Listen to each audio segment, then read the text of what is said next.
AB Venkateswararao ఒక police officer. ఆయనకు నీటి గురించి ఏమేమి తెలుసో నాకు అర్థం కావడంలో ఆయన యొక్క అవగాహన ఏందో, ఆయన యొక్క కెపాసిటీస్ ఏందో, ఏ రోజైనా ఇరిగేషన్ ప్రాజెక్టులు చూసినాడో లేకుంటే ఇరిగేషన్ ఎట్టొస్తాయో ఆయనకి ఏమైనా అర్థం ఉందో లేదో నాకు అర్థం కావడం లేదు. కానీ ఒకవేళ రాయలసీమ ఎత్తిపోతల పథకం ద్వారా బురద నీళ్ళు వచ్చేటట్టయితే తెలంగాణ వాళ్ళు ఏమైనా పిచ్చోళ్ళ 200 అడుగుల లెవెల్లో వాళ్ళు భీమా లిఫ్ట్ ఇరిగేషన్ పెట్టుకోవడం కానీ, పాలమూరు రంగారెడ్డి లిఫ్ట్ ఇరిగేషన్ పెట్టుకోవడం కానీ, కల్వకుర్తి ఎత్తిపోతల పథకం పెట్టుకోవడం కానీ వాళ్ళంతా 795, 800 అడుగులు పెట్టుకోవడం అంటే వాళ్ళు బురద నీళ్ళ కోసం వాళ్ళు పాకులాడుతుంటారా? నీకేమైనా అర్థమవుతుంది? అసలు నీళ్ళ యొక్క వాల్యూ వర్షం పడినప్పుడు నీకు తెలియదు. వర్షం పడినప్పుడు అన్ని ప్రాంతాలు బాగుంటాయి. నదిలో పూర్తి స్థాయిలో నీళ్లు పారినప్పుడు ఎక్కడా ప్రాబ్లం ఉండదు. కానీ ఈ ప్రాబ్లం అనేది వచ్చేది ఈరోజు వర్షాభావం తక్కువ ఉండేటప్పుడు, నీటి లభ్యత కృష్ణా నదిలో తక్కువ ఉండేటప్పుడు ఈ ప్రాబ్లమ్స్ వస్తాయి. అటువంటి సమయంలో రాయలసీమ ప్రాంతంలో తాగేదానికి కూడా మంచినీళ్ళు ఉండవు. ఇప్పుడు మనకు రాయలసీమ లిఫ్ట్ ఇరిగేషన్ తప్పితే ఏ ప్రాజెక్టు కూడా నీకు ఆ లెవెల్లో లేదు. ఇటీవల చంద్రబాబు నాయుడు గారు ఏదో ప్రెస్ మీట్లో నేను చూసా, ముచ్చుమరి ఉంది కదా ఆ నుంచి పంపు చేయొచ్చన్నాడు. అయ్యా చంద్రబాబు నాయుడు గారు, ముచ్చుమరి యొక్క కెపాసిటీ ఎంత సార్? నువ్వేందో పెద్ద ఇరిగేషన్లో మేధావని చెప్తున్నావు. మాకు కూడా అంతో ఎంతో తెలుసు ఇరిగేషన్ గురించి. 0.3 TMC కూడా పంపు చేయలేనటువంటి కెపాసిటీ ముచ్చుమరిలో ఉంది. ఏ రకంగా 0.3 TMC ఎక్కడ? రాయలసీమ ఎత్తిపోతల పథకము 3 TMCలు ఎక్కడ? రోజుకు 3 TMCలు నువ్వు పంపు చేసేటువంటి కెపాసిటీ నుంచి 0.3 TMC ప్రాజెక్ట్ చూపించి ఇది సరిపోతుంది రాయలసీమకు అని చెప్తే నిజంగా నేను నవ్వాలనో, నేను ఏడ్చాలనో, లేకుండా అంటే చంద్రబాబు నాయుడు గారి వారి విఘ్నతను ఏమనుకోవాలనో కూడా నాకు అర్థం కావడం లేదు. అంటే ఏబి వెంకటేశ్వరరావు గారు ఈ బురద గిరద అని చెప్తాడు. నువ్వు రాసారి చూస్తాము, ఒకసారి ఆ తెలంగాణ కట్టే ప్రాజెక్టులు ఏ లెవెల్లో ఉన్నాయో చూస్తాం రండి వెంకటేశ్వరరావు గారు. నువ్వు ఒక పోలీస్ ఆఫీసరు, నువ్వు ఇక్కడ కూర్చొని ఇంటెలిజెన్స్ చీఫ్గా ఉన్నావు, ఇంకోటి చూసినావు, నీకేనా పోలీసుల గురించి తెలుసు? నీకు రాయలసీమ నీటి గురించి నీకేం తెలుసబ్బా? నీకు నీళ్లు పంపులు పెడితే బురద నీళ్లు వచ్చేటట్లయితే ఎందుకు అన్ని వేల కోట్లు ఖర్చు పెట్టుకొని ఈరోజు ఇన్ని ప్రాజెక్టులు కడుతున్నాం మనము? పోలవరంలో ఎందుకు లిఫ్ట్ పెడుతున్నాము? ఆ తర్వాత ఈరోజు పట్టిసీమ అని చెప్పి పట్టిసీమ ప్రాజెక్ట్ అని చెప్పి ఎందుకు పెట్టాము? ఆడ నీళ్లు ఎత్తమన్నా బురద నీళ్ళ నుంచి ఎత్తి కొడుతున్నామా? పట్టిసీమ ఈరోజు జీవనాధారం. పోలవరం కంప్లీట్ కాల. ఈరోజు కోస్తాకంతా, ఈరోజు కృష్ణా జిల్లాకు, కృష్ణాలో ఉన్నటువంటి పరివాహక ప్రాంతానికి, డెల్టాకంతా నీళ్ళు ఎక్కడి నుంచి వస్తున్నాయి? ఎత్తిపోతల పథకం కాదా? బురద నీళ్ళు వస్తున్నాయా? అది అర్థం కానిటువంటి వాదనలు దయచేసి పక్కన పెట్టండి. మీకు చిత్తశుద్ధి ఉంటే మీరు మమ్మల్ని పిలవండి, మా ముందర కూర్చొని చర్చిద్దాం. అది ఉపయోగమో లేదో ఆల్ పార్టీ మీటింగ్ పెడతాము. రాయలసీమ ప్రాంతంలో ఉన్నటువంటి వైఎస్ఆర్ కాంగ్రెస్ పార్టీ నాయకులు అంటే మీకు వ్యతిరేకం ఉండొచ్చు. మిగిలినటువంటి నాయకులు పిలుద్దాం, కాంగ్రెస్ పార్టీని పిలుద్దాం, కమ్యూనిస్టు పిలుద్దాం, అనేటువంటి రైతులను పిలుద్దాం. ఉపయోగమో లేదో వాళ్ళు తెలుస్తారు. నువ్వు కూర్చొని నీ ఇష్టం వచ్చినట్టు మాట్లాడటము ఇది సమంజసం కాదు.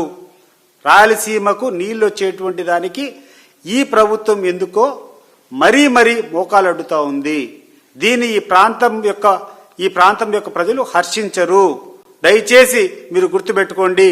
మీరు చేసేటువంటి రాయలసీమ వ్యతిరేక విధానాలను చాలా తీవ్రమైనటువంటి ఫలితాలుంటాయి, గుర్తుపెట్టుకోండి.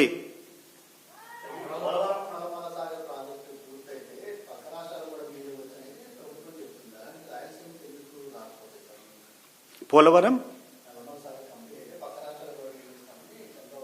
అదే కదా మరి. నల్లమల సాగర్ అనేది ఇప్పుడు కృష్ణా నుంచి పోవాల్సిందే.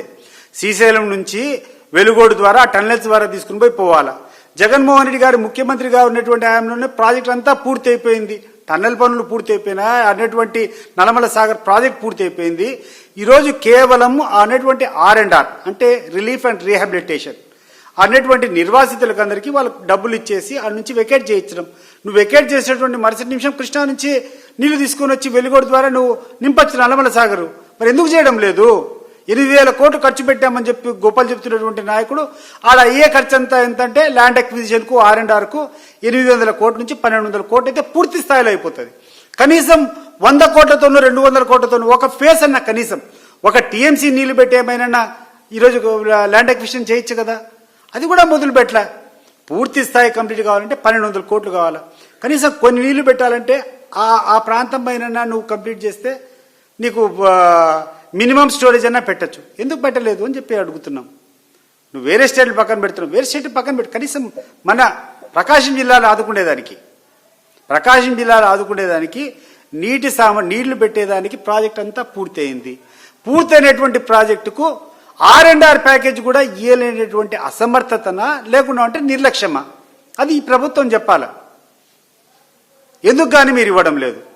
ఎందుకు కానీ నీకు ఇప్పుడు నెల్లూరు జిల్లాలో జరిగేటువంటి ప్రాజెక్టులన్నింటినీ ఆ యొక్క సోమశిల నుంచి కందలేరుకు పోయేటువంటి ఆ వైడనింగ్ ప్రాజెక్టులు ఎందుకు పనులు చేయడంలా? అక్కడ కూర్చొని సోమశిల ప్రాజెక్టులో ఇటీవల జరిగినటువంటి ఫ్లడ్స్లో ఒక 4 లక్షల క్యూసెక్లు వచ్చేసి ఆ కింద ఉన్నటువంటి యాప్రాన్ అంతా దెబ్బతినింది. ఆ యాప్రాన్ దెబ్బతింటే కవరింగ్ వచ్చేసి మొత్తం ఆ సోమశిల ప్రాజెక్టే కొట్టుకొని పోయేటువంటి పరిస్థితి వస్తుంది. దానికి ఆ రోజు జగన్మోహన్ రెడ్డి గారు కూర్చొని యుద్ధ ప్రాతిపదిక మీద మొదలు పెట్టమంటే ఈరోజు ఆ పనులన్నీ కూడా ఆగిపోయినాయి. యాప్రాన్ పనులు ఏ పనులు చేస్తున్నారు? రాయలసీమలో ఉన్నటువంటి ఒక్క ప్రాజెక్ట్ మీరు పనులు చెప్పండి. నేను చెప్పేటువంటి రెండు తప్పితే. ఒకటి, మీరు HNSS లైనింగ్ చేస్తున్నారు. అది కూడా ఆ ప్రాంతం యొక్క వాసులు అయ్యా మాకు లైనింగే అక్కర్లేదు అని వాళ్ళు మొత్తుకుంటున్నారు. ఎందుకు వాళ్ళు మొరబెట్టుకుంటున్నారంటే నువ్వు లైనింగ్ చేస్తే సీపేజ్ అనేది ఉండదు, గ్రౌండ్ వాటర్ పెరగదు. అనంతపురం జిల్లా మీదుగా HNSS పోతూ ఆ పక్కనటువంటి ప్రాంతం వాళ్ళకు మాకు నీళ్లు కూడా ఇంకా ఈ లైనింగ్ వద్దని చెప్పి వాళ్ళు మొరబెట్టుకుంటావు అంటే వాళ్ళ మొరను పక్కన పెట్టి నువ్వు దౌర్జన్యంగా లైనింగ్ చేసుకుంటూ నువ్వు రాయలసీమకు మేలు చేస్తానని చెప్పడం ఎట్లా? నువ్వు జరిగేటువంటి ఒకటే ఏంటంటే కుప్పంకు నీళ్లు తీసుకునే విధానికి నువ్వు ఒక HNSS ద్వారా ఒక్క పనులు చేపిస్తున్నావు. అది తప్పితే ధైర్యం ఉంటే మీరు రండి. కడప జిల్లాలో ఉన్నటువంటి ప్రాజెక్టులు చేస్తున్నారా? అనంతపురం జిల్లాలో ఉన్నటువంటి ప్రాజెక్టులు చేస్తున్నారా? చిత్తూరు జిల్లాలో ఉన్నటువంటి ప్రాజెక్టులు చేస్తున్నారా? నెల్లూరులో ఉన్నటువంటి ప్రాజెక్టులు చేస్తున్నారా? ప్రకాశంలో ఉన్నటువంటి ప్రాజెక్టులు చేస్తున్నారా? ఏ ప్రాజెక్టు ఎన్ని రూపాయలు డబ్బులు ఇచ్చారు? అంతో ఇంతో మీరు ఈరోజు రిలీజ్ చేసేటువంటి ఫండ్స్ కూడా ఎవరికన్నా కాంట్రాక్టులు రిలీజ్ చేస్తే ఎవరైనా కూడా ప్రభుత్వం యొక్క మొట్టమొదటి ఉద్దేశం ఏంది? డబ్బులు కాంట్రాక్ట్ రిలీజ్ చేస్తే వెంటనే పనులు మొదలుపెట్టి ఆ పనులు పూర్తి చేస్తారని దానికోసం డబ్బులు పేమెంట్ చేస్తాం. ఈరోజు నువ్వు పేమెంట్ చేస్తామని చెప్పి బయట మాట్లాడుకుంటున్నారు. కొంతమంది కాంట్రాక్టులకైతే నాకు తెలిసినటువంటి విశ్వసనీయ సమాచారం ఏంటంటే 25 నుంచి 30% వాళ్ళకి రావాల్సిన బిల్లులు ముడుపులుగా చెల్లించి వాళ్ళ డబ్బులు తీసుకొని పోయినారు.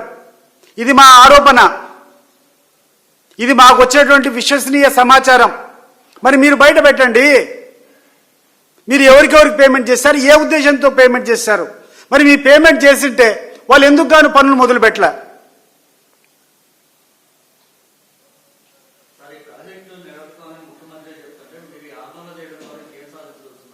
ఏదండి? అదే కదా మేము అడిగేది. నిరర్థకం అని మీరు మాట్లాడేదాన్ని బట్టి అర్థమవుతుంది మీరు రాయలసీమ పట్ల, వెనకబడినటువంటి ప్రాంతాల పట్ల ఈ ప్రభుత్వానికి ఏ రకమైనటువంటి అభిప్రాయం ఉందో స్పష్టమవుతా ఉంది.